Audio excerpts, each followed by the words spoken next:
ओम नमो भगवते वासुदेवाय नमः। जय श्री कृष्णा। राधे राधे। आज आप सुनेंगे वैशाख मास की आगे की कथा। राजा कहते हैं कि हे ऋषिवर, कुछ लोग माघ मास की प्रशंसा करते हैं और कुछ लोग चातुर्मास की प्रशंसा करते हैं। कोई व्यतिपात इत्यादि धर्मों का वर्णन करते हैं। हे मुनीश्वर, इनमें क्या अंतर है? मुझे यह सब जानने की बड़ी इच्छा है। तब श्रुतदेव जी बोले कि हे राजन, मैं तुम्हें इनमें अंतर एक कथा के द्वारा समझाता हूँ, तुम उसे ध्यानपूर्वक सुनो। प्राचीन समय में इक्ष्वाकु कुल का भूषण नरक का पुत्र बड़ा ही यशस्वी और कीर्तिमान नाम का सार्वभौमिक राजा था। वह सभी राजाओं में श्रेष्ठ, ब्राह्मणों में श्रद्धा रखने वाला और क्रोध को जीतने वाला तथा जितेंद्रिय था। एक बार वह शिकार करता हुआ वशिष्ठ ऋषि के आश्रम की तरफ गया।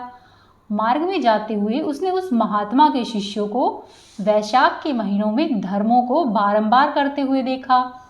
ऋषि के कोई शिष्य पोसेरा चला रहे थे, कोई छाया का मंडप बना रहे थे और कोई किनारे की भूमि को हटाकर स्वच्छ बावड़ी बना रहे थे।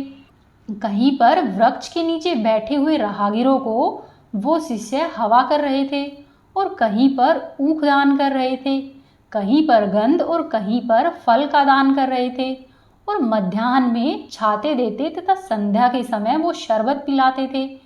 कहीं पर तांबूल देते और कहीं पर नेत्रों में कपूर लगा रहे थे। कोई घने जंगल में घनी छाया में सुंदर आंगन को साफ कर रहा था और कोई लोगों के हित के लिए बालू बिछा रहे थे। हे राजन, कोई वृक्ष की शाखा में झूला झूल रहे थे। तब उस राजा ने उन शिष्यों से पूछा कि तुम लोग कौन हो? ऐसा पूछने पर उन शिष्यों ने कहा कि हम सब गुरु वशिष्ठ के शिष्य हैं। तब राजा ने पूछा कि तुम यह सब क्यों कर रहे हो? तब उन्होंने कहा कि ये सभी वैशाख माह के धर्म हैं। हम लोग यह सब अपने गुरुजी की आज्ञा से ही करते हैं और इनको करने से पुण्य फल मिलता है। तब राजा ने कहा कि तुम लोग इन सब के बारे में मुझसे विस्तार पूर्वक कहो। राजा के ऐसा पूछने पर शिष्यों ने कहा कि हम लोग गुरुजी की आज्ञा से इन सभी सत्कर्मों को करते हैं और यहाँ हम लोगों को अवकाश नहीं है। आप अपना मनोरथ गुरुजी से पूछिए, वह बड़े ही यशस्वी हैं। इन सभी धर्म तत्वों को वो जानते हैं। इस प्रकार से शिष्यों से उत्तर पाकर वह राजा वशिष्ठ ऋषि के आश्रम की तरफ गया। वहां पर पहुंचने पर उसने वेद ध्वनि सुनी और उस पुण्यशील आश्रम के अंदर आते देखकर वशिष्ठ ऋषि ने प्रीतिपूर्वक उसका सम्मान किया और उसे आतिथ्य सत्कार करके वहां पर सुख से बैठाया। बैठने पर राजा ने कहा कि हे ऋषिवर, मार्ग में मैंने आपके शिष्यों के द्वारा किए जाते हुए बड़े बड़े आश्चर्यजनक शुभ कार्यों को देखा है। इन शुभ कार्यों को करने वाले उन्होंने मेरे पूछने पर कहा कि हम लोगों के पास इस धर्म की प्रशंसा करने का भी समय नहीं है। आप ये सब गुरुजी से कहे, हम उनकी ही आज्ञा से ये सब कर रहे हैं। मैं वह सब जानने के लिए आपके पास आया हूँ। तब मन में अति प्रसन्न हुए मुनि ने कहा कि हे राजन, आपने यह सब कुछ बहुत अच्छा पूछा है। तुम्हारी बुद्धि स्थिर और सुशिक्षित है। इसी से विष्णु भगवान की कथा में धर्म तथा कर्म में निगमन हुई है, इसीलिए तुम्हारे सभी पुण्य सफल होंगे।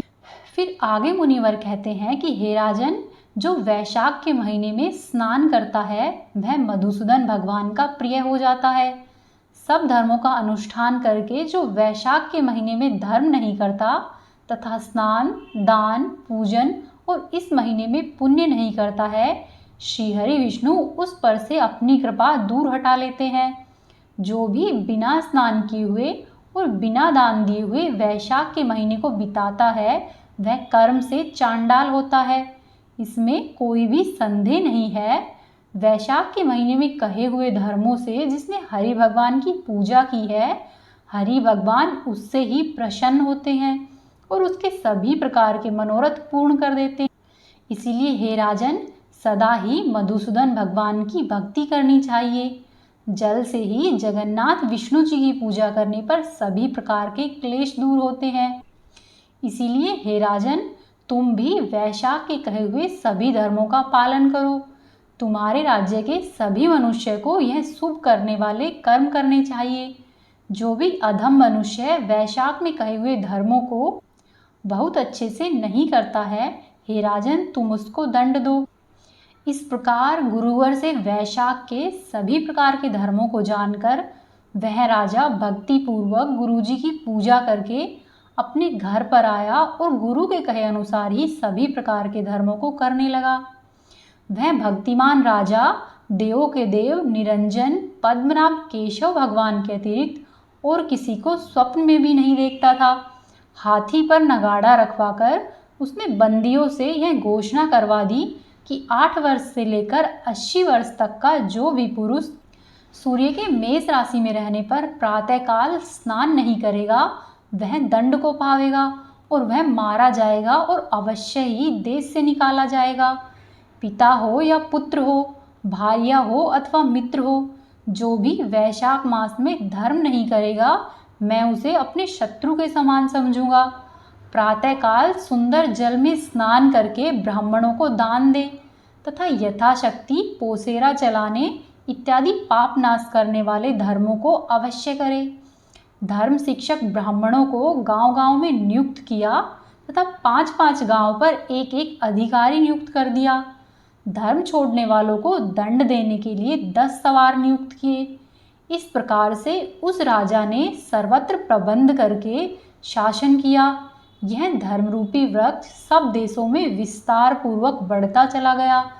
फिर समय आने पर जो भी मनुष्य उस राजा के देश में मृत्यु को प्राप्त होते वे सभी स्वर्ग में जाते। वे मनुष्य अवश्य ही विष्णु लोक को पाते। सूर्य के मेष राशि में जाने पर जो लोग प्रातःकाल एक बार किसी बहाने से भी स्नान करते हैं वे सभी पापों से मुक्त होकर विष्णु भगवान के परम पद को पाते हैं। एक बार भी वैशाख के महीने में स्नान करने से मनुष्य यमलोक में नहीं जाता है। हे राजन, सूर्यवंश के उस राजा ने मरण के लेख को भी मिटा दिया था। तब चित्रगुप्त को लिखने का काम नहीं रह गया था। पहले के पाप संबंधी लेख मिटा दिए गए और अपने किए हुए कर्मों से मनुष्य मृत्यु के बाद विष्णु लोक में जाने लगे। ऐसा करने से नरक सूना हो गया और सब प्राणी पाप से निर्मुक्त हो गए। वैशाख धर्म के प्रभाव से नरक जाने का मार्ग रुक गया। सब मनुष्य अपनी इच्छा से विष्णु लोक में जाने लगे। देवताओं के सभी लोग उस प्रकार से शून्य हो गए। स्वर्ग तक भी शून्य हो गया और नरक भी शून्य हो गया। नारद जी ने धर्मराज के पास जाकर कहा कि हे राजन, नरक में अब चिल्लाने के शब्द नहीं सुनाई पड़ते हैं जैसे कि पहले सुनाई देते थे। किसी के पाप कर्मों की लिखावट भी नहीं होती है और चित्रगुप्त जी भी देखो कैसे चुपचाप बैठे हुए हैं। फिर नारद जी कहते हैं कि हे धर्मराज, पाप कर्म करने वाले माया और घमंड से भरे हुए मनुष्य अब आपके लोक में क्यों नहीं आते हैं? इसका क्या कारण है, मुझसे बताओ। महात्मा नारद के ऐसे वचन कहने पर दीनता प्राप्त करके वैवस्वत राजा बोले कि हे नारद, इस समय पृथ्वी पर जो राजा है वह पुराण पुरुषोत्तम हरिकेश भगवान का बड़ा ही भक्त है। उसने डुग्गी पिटवाकर आज्ञा दी है कि 8 वर्ष से लेकर 80 वर्ष तक का जो भी मनुष्य वैशाख माह के धर्मों को नहीं करेगा वह दंड का अधिकारी होगा। उसी के भय से सभी लोग उस राजा का उल्लंघन नहीं करते हैं। हे नारद, इसी कर्म के कारण वे सभी विष्णु धाम को जाते हैं और वैशाख सेवा करके वैकुंठ लोक में चले जाते हैं। हे नारद जी, उस राजा ने सब प्रकार से मार्ग रोक दिए हैं। नरक को, लोकों को तथा देवलोक को, हर जगह को उसने सूना कर दिया है। लेखक लोग आराम करते हैं और लिखे हुए को भी वो लोग पुण्य करके मिटा रहे हैं। हे मुनि, वैशाख मास के धर्म का ऐसा महात्म्य है। हे द्विज, वैशाख के धर्मों को करके लोग ब्रह्महत्या इत्यादि के पापों से भी मुक्त होकर विष्णु जी के परम पद को पा रहे हैं। ऐसे में मैं काठ के समान हो गया हूँ, मुझे कुछ भी नहीं सूझ रहा है। इसीलिए ऐसा जान पड़ता है कि मैं उसे युद्ध करके उसको मार डालूं। हे नारद मुनि, जो स्वामी का कार्य नहीं करता है और जो व्यापारहीन पड़ा रहता है उसके धन का नाश होता है और वह अवश्य ही नरक में जाता है। यदि देववश वह अवध्य होगा तो ब्रह्मा के पास जाकर सब वार्ता निवेदन करके तभी मैं अवश्य ही स्वस्थ रहूँगा। ऐसा कहकर मुनि से सलाह करके वह अपने साथियों के साथ पृथ्वी पर गया। यमराज जी काले भैंसे पर चढ़े, अपने हाथों में भयंकर दंड उठाया। मृत्यु, रोग, ज्वर इत्यादि भयंकर सहायकों को लेकर 50 करोड़ संख्या में यमदूतों से घिरे हुए शीघ्र ही उस राजा की नगरी को चले और पृथ्वी पर जाकर उस राजा की नगरी को घेर लिया। सब लोगों को भय करने वाले शंख का बड़ा जोर से शब्द किया। शंख की ध्वनि सुनकर वह राजऋषि वैवस्वत यम आया है ऐसा जानकर वह राजा अपनी सेना के सहित क्रोध से नगर से बाहर निकला। तब उस राजा और मृत्यु, काल, रोग तथा यमदूतों के स्वामी के मध्य भयंकर युद्ध हुआ। राजा ने उन सबको जीत लिया और क्षण भर में ही उनको दूर भगा दिया। तब यमराज स्वयं क्रोध करके उसके पास में आया। उसने बहुत से बाणों से युद्ध किया और सिंह के समान गर्जना की। राजा ने 3 बाणों से धनुष को तोड़ डाला। तब ढाल और तलवार लेकर यम उसे मारने के लिए चला। उसे आते हुए देखकर राजा ने क्रोधित होकर ढाल और तलवार को काट डाला और काले नाग के समान एक तीर को उसके मस्तक पर चुभाया। उससे चोट खाकर यम बड़ा ही क्रोधित हुआ और उसने अपना दंड उठाया और ब्रह्मास्त्र से अभिमंत्रित करके राजा पर उस दंड को फेंका। तब देखने वाले मनुष्यों में बड़ा ही हाहाकार मच गया। तब विष्णु भगवान ने अपने भक्त की रक्षा करने के लिए अग्नि चक्र फेंका। विष्णु भगवान से फेंका हुआ वह चक्र जल्दी से रणभूमि में आया। यमदंड से युद्ध करके तथा ब्रह्मास्त्र को हटाकर वह चक्र यम को मारने के लिए तैयार हुआ। तब वह देवभक्त राजा डरकर जल्दी से चक्र से स्तुति करने लगा कि हे सहस्त्रधार, हे विष्णु जी के हाथों के आभूषण, तुमको नमस्कार है। तुमको भगवान हरि ने सभी लोगों की रक्षा करने के लिए धारण किया था। हे महाबल, हे विष्णु भक्त, तुमसे मैं यम के प्राणदान मांगता हूँ। देवताओं से द्रोह करने वाले मनुष्यों का तुम ही काल हो, दूसरा कोई नहीं है। इसीलिए हे जगतपति, यमराज की रक्षा करो। हे प्रभु, कृपा करो। राजा के द्वारा ऐसी स्तुति की जाने पर चक्र ने यमराज के प्राण नहीं हरे और वह राजा के समीप पहुंचकर देवताओं के देखते ही देखते स्वर्गलोक में चला गया।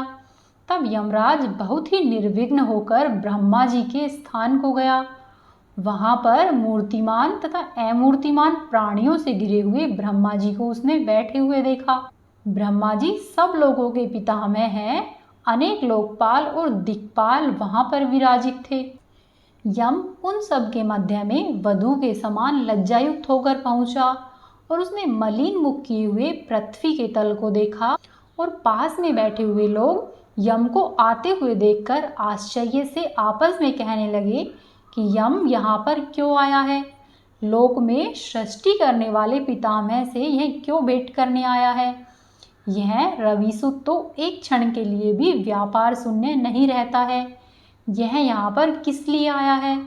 क्या सभी देवता लोग कुशल से तो है? यह तो बड़े आश्चर्य की बात है। क्या इसकी पटियाद हो गई है? इसके पीछे पीछे इसका लेखक भी आया है और देखो उसका मुख भी दीनता से दबा है। इस अधर्म से डरने वालों की भी कदाचित पटियाद हो गई है क्या? जो न देखा था और न ही सुना था अब वह हो रहा है। ऐसा कहने पर प्राणियों के प्रेत पर शासन करने वाले सूर्यदेव के पुत्र यमराज ब्रह्मा जी के आगे आए और जमीन पर ऐसे गिर पड़े जैसे कटा हुआ वृक्ष और ब्रह्मा जी से बचाओ बचाओ कहकर रोने लगे। वह कहने लगे कि हे देवेश, मैं हार गया हूँ, मेरी पटिया धुल गई है। हे कमलासन, आपके नाथ रहने पर भी मैं नाश देखता हूँ। ऐसा कहकर वह चेतना शून्य हो गया। तब सभा में भारी कोलाहल हुआ। जो स्थावर, जंगम और मृत्य प्राणियों को रुलाता है, आज वह वैवस्वत यम स्वयं किस लिए रो रहा है? जो मनुष्य को कष्ट देने वाला है, वह किस कारण से इतना दुखी हुआ है? इससे आगे की कथा आप सुनेंगे कल के अध्याय में। उम्मीद है आपको आज की कथा पसंद आई होगी।